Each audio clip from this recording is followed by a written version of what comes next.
মোল্লা আলী কারি রাহিমাহুল্লাহ তার কিতাব মিশকাতুল শরাবির কাতে গ্রন্থে লিখেছেন, মূলত কিয়ামতের দিন নবী, ওলি, আলেম এবং শহীদগণ মূলত পাঁচবার আল্লাহ তাআলার কাছে শাফাআত করবেন, সুপারিশ করবেন।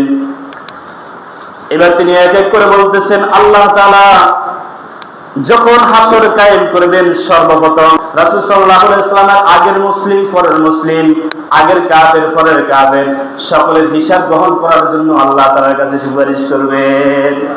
সেটা হবে কি, শুধু বিচার কার্যক্রম শুরু করার জন্য। এটা সবার পক্ষ থেকে দুনিয়ার শুরু থেকে শেষ পর্যন্ত যত মানুষ দুনিয়াতে এসছে, চলে গেছে, কিয়ামতের মাঠে সবাই হিসাব নিকাশ আরম্ভ করার জন্য আল্লাহ তাআলার কাছে সবচেয়ে বড় শাফাআতটা একমাত্র আমাদের রাসূল করেন, সুবহানাল্লাহ। এইটা আর কারো কোনো নবী রাসূলের অনুমতি নাই, এটা আল্লাহ তাআলা শুধু তাকে দিলেন। এরপরে মোল্লা আলী কারি রাহিমাহুল্লাহ বলেন, দ্বিতীয়বার শাফাআত করা হবে উম্মার অগণিত মুমিন বান্দাদেরকে আল্লাহ তাআলা বিনা হিসেবে জান্নাত দেওয়ার জন্য। এটা একমাত্র আমাদের রাসূল সাল্লাল্লাহু আলাইহি ওয়াসাল্লাম সুপারিশ করবেন। দ্বিতীয়বার সুপারিশ কেন করবেন? যেন তিনার উম্মতের অসংখ্য অগণিত মানুষদেরকে বিনা হিসাবে, বিনা শাস্তি ছাড়া তাদেরকে যেন জান্নাতে প্রবেশ করিয়ে দেওয়া হয়। সুবহানাল্লাহ। আল্লাহ তাআলা আমাদেরকে তাদের অন্তর্ভুক্ত করুন, সবাই আমিন। মোল্লা আলী কারি রাহিমাহুল্লাহ 3 নম্বর শাফাআতের কথা বলেছেন।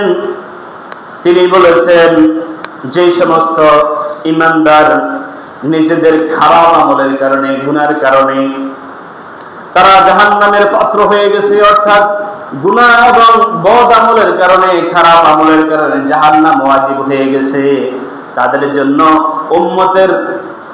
উম্মতের নবীরা, উম্মতের উলামায়ে ইকরাম এবং শহীদরা, এই সমস্ত যাদের জাহান্নাম ওয়াজিব হয়ে গেছে তাদেরকে সুপারিশ করে জান্নাতে নিয়ে যাবেন। তাহলে এই তৃতীয় স্তর আমরা দেখছি, নবী, ওলি, আলেম এবং শহীদগণ, এই 3 শ্রেণীর লোকেরা, অসংখ্য গণিত এমন লোক যাদের জাহান্নাম ওয়াজিব হয়ে গেছে তাদেরকে সুপারিশ করে জান্নাতে নিয়ে যাবেন। সুবহানাল্লাহ।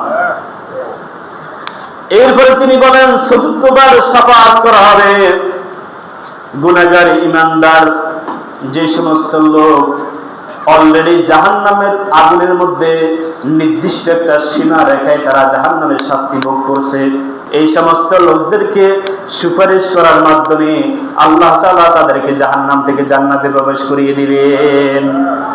এখানে চতুর্থবারের মতো আমরা দেখি এখানে যুক্ত হয়েছেন